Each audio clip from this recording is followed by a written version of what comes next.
Tonight I'll be making the positive case for why our great country is stronger, safer and better off by being in the European Union. Stronger because it gives us influence when dealing with some of the world's biggest problems. Safer because there's strength in numbers. And better off because it gives us access to the world's largest market, which makes us more prosperous at home, gives us jobs and opportunities for our families, and critically, funds for our public services. Now, I know there's a lot of claims and counterclaims flying around and quite a lot of heat, but at the core of it is this. We know what we get if we vote to remain. But if you ask what we get if we vote to leave, they say we just don't know. Well, I say just don't know just isn't good enough. As a mother, I won't take that risk with my children's future. The stakes are high. You either vote and take a leap in the dark, or you vote to remain and build on that prosperity.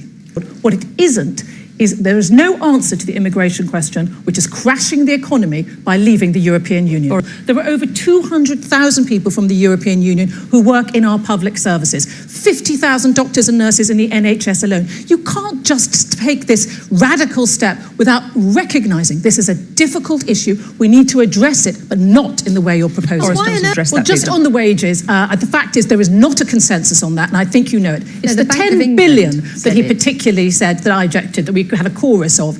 Because the fact is, as has been said today, when Dr. Sarah Wollaston stepped down from the... Sorry, she didn't step down the select committee when she decided to stay with Remain rather than vote for out. You don't save money by leaving the European Union. Yeah. Instead, you have less for the public services. That's what's so wrong about your proposal. What is so misleading about this is the fact that being in the European Union makes us money, it doesn't save us money. There is no saving from leaving the European Union. And what we're going to do is repaint that bus. And we're going to put a leprechaun on one end, a great big rainbow on one side, and a pot of gold at the end. Because that's all it is pure fantasy, that bus.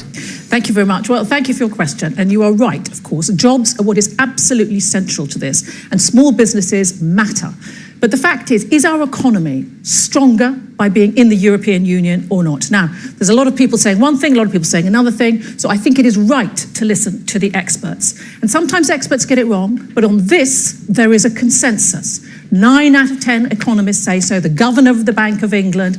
There is a consensus on this. And if we want strong businesses like yours, then we need to stay in the European Union, because that's what matters. And that's why this really impacts on families at home. We want to support those families, making sure they have jobs and opportunities. That's what we'll get. Thank you. Let me bring in Amber Rudd on that point. It is just common sense that having access to one free market where there is one set of rules keeps the price of trade down. If we keep the price of trade down, we keep the cost of goods down, and we keep jobs up. And the reason why the Leave campaigners don't like referring to the experts in this area, like the CBR on manufacturing, is because there aren't any that support them. The consensus is it would hit the economy. The average time to get a trade deal in place is 2 to 3 years. Somewhere like Norway, they don't have any say in the tariffs. Now, I believe that our great country should be at the front of the table, helping to make those rules so that the United Kingdom benefits from them. Their version, they think it's about patriotism. It is the opposite. We should be leading, not leaving. But the fact is that the Manufacturers Association, the businesses that we talk to in manufacturing, like Siemens, like Airbus, who I stood on a platform with recently, they have been very, very clear. They benefit, we get more jobs, we get lower prices at home, and they are saying to us very clearly that if we leave, those jobs, that investment will be threatened. This is not a risk we should take. Gisela Stewart. I heard a lot of this before. And I heard it when it was about the exchange rate mechanism. I heard it most recently, if we don't join the single currency, all these things will happen. And you know what? Not only did none of the doom and gloom, which Project Fear is spreading, happen, we were a much more successful economy. And the real risk is, if we stay in, we are shackled onto a failing Eurozone, which is only getting worse. They need to sort out their problems. Okay.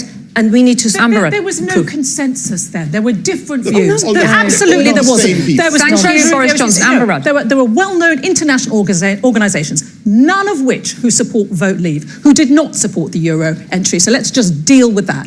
But the fact is, what Vote Leave won't level with you on is that they have no supporters but their own. There are no international organisations who agree that it will lead to a boost in a job. Okay, thank you. There's only a warning that it will lose them. Okay, hello. My parents are nurses, and like most people, we care passionately about the NHS. The service is struggling to cope for a whole variety of reasons, but will things be better if we were inside or outside the EU? Zara, thank you. And first to respond, Amber Rudd.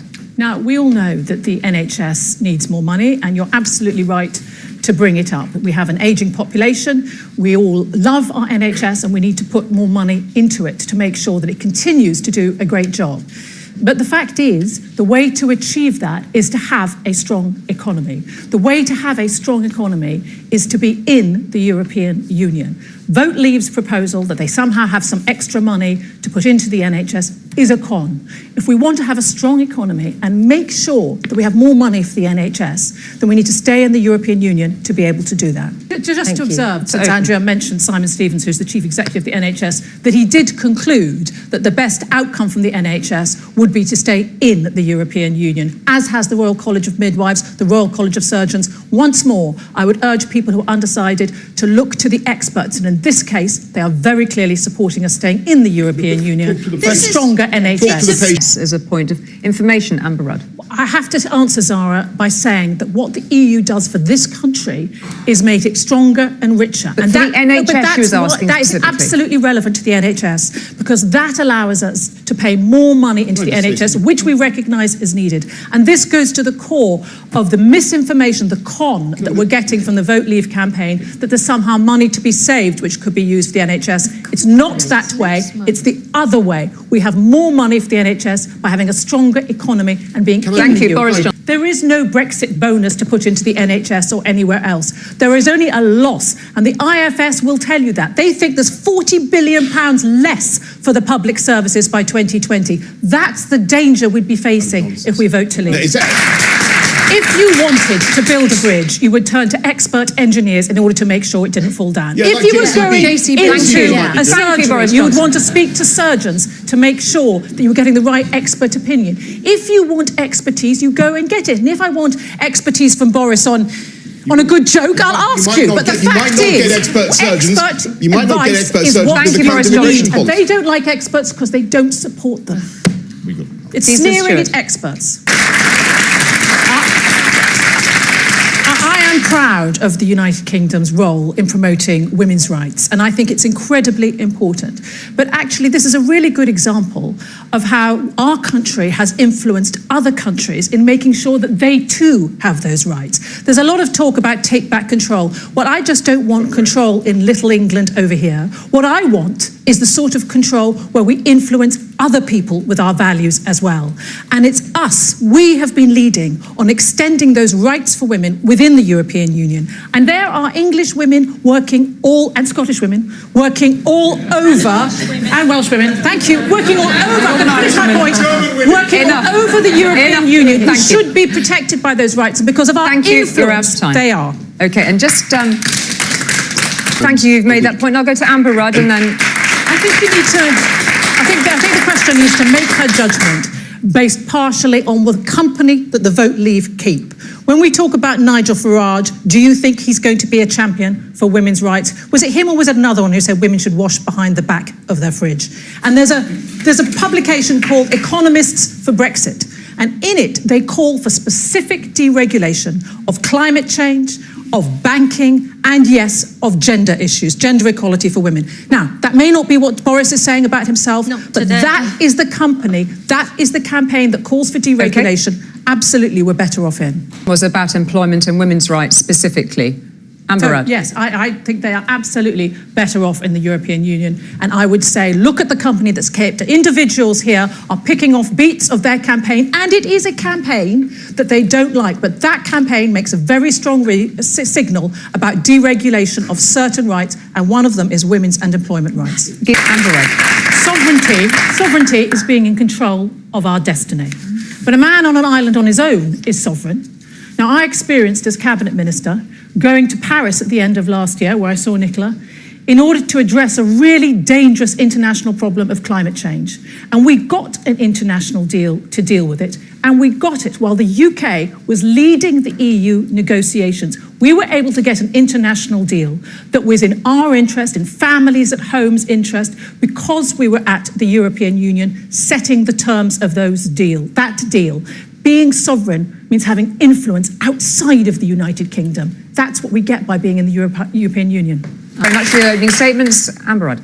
I just think you need to level with people, Boris, and be frank about the fact that we do have influence in the world by being part of a stronger grouping. That was my direct experience. And we are only, in climate change, say, 1% of the world's emissions. And there were 3 blocs negotiating, the EU, China, and the US. And if we had just been on our own, we wouldn't have been able to have that influence. That's the case. What I do say is that when you mentioned climate change, and pollution is the same, we don't want to do this on our own. We have to have the influence and the reach of doing it internationally. Because it's an international problem. Raise an important point, which is the union. And the fact is that we are a great and proud country, Great Britain. And the fact is, just listening to this, we know that if we vote to leave, there will be an issue with the union. We've had 2 former prime ministers in Ireland today pointing out the issue there, where once more, vote leave have no plan for what the border would look like. We don't know. There is danger to the union as well from this proposal to leave. Getting worse. We have to take back control and get back in charge of our own economy. We need to stop misleading people on the role that we play in the European Union. We win those votes. I presume you're talking about the Council of Ministers votes. 95% of the times. We get our way. We are a strong country. We are one of the top influencers for the outcomes within the European Union. We are not a passenger in this. We are a leader in this. Don't let them con you that it's anyone else. Be careful of the lies that we hear from Vote Leave when we know that Turkey isn't coming into the European Union. Be careful of the misinformation you're going to get from there. But ultimately, it is about common sense. And when you think about the European Union, think about whether it actually is going to make us stronger, safer, and better off by being in it. Because if you unpick it, what you've got there is a free market, no tariffs, no costs to be able to people buy and sell in there, which naturally means you can keep those costs down. And if you can keep those costs down, that means lower prices for families, more jobs for people, and more money to put into our public services. Ahead here from Amber Rudd and Nicola Sturgeon. This is what I call scaremongering, when people talk about immigration in that tone, and it's completely unacceptable. There are bailouts that we get exemption from. There are vetoes that the Prime Minister has secured. We have a separate, different arrangement within the European Union to other people, which gives us the best of both Nicola worlds. Sturgeon. Nor do we have any protection, Nicola, from the plans to go ahead under the 5 Presidents' report with harmonisation of company law, of property rights, of employment law, and so on. And they will take us further and further into the United States of Europe. This is complete scaremongering. Boris, I have to call you out again for misleading the public. The Prime Minister got a particular exemption from us being left out if there were difficulties for those of us outside the Eurozone. We have vetoes. We can use them. Don't undermine this country's position. Amber Rudd. Thank you. Well, tonight what we've heard is complete fantasy from the Vote Leave team. And actually, it reminds me of one of my favourite films when I was a child, which was The Wizard of Oz. A land of fantasy, of fun sounds and fun activities, but then when you pull back the curtain, there is nothing there. And we have had nothing of evidence here of what the Vote Leave campaign are proposing. And from Boris, well, he's the life and soul of the party, but he's not the man you want driving you home at the end of the evening. This is a very serious choice we have to make. There are 14 days to go. We have a strong place in the centre of Europe. It makes us stronger, safer, and better off, which means more jobs at home, lower prices at home, and more influence for our country. That's where we should be, leading, not leaving. Amber Rudd, thank you.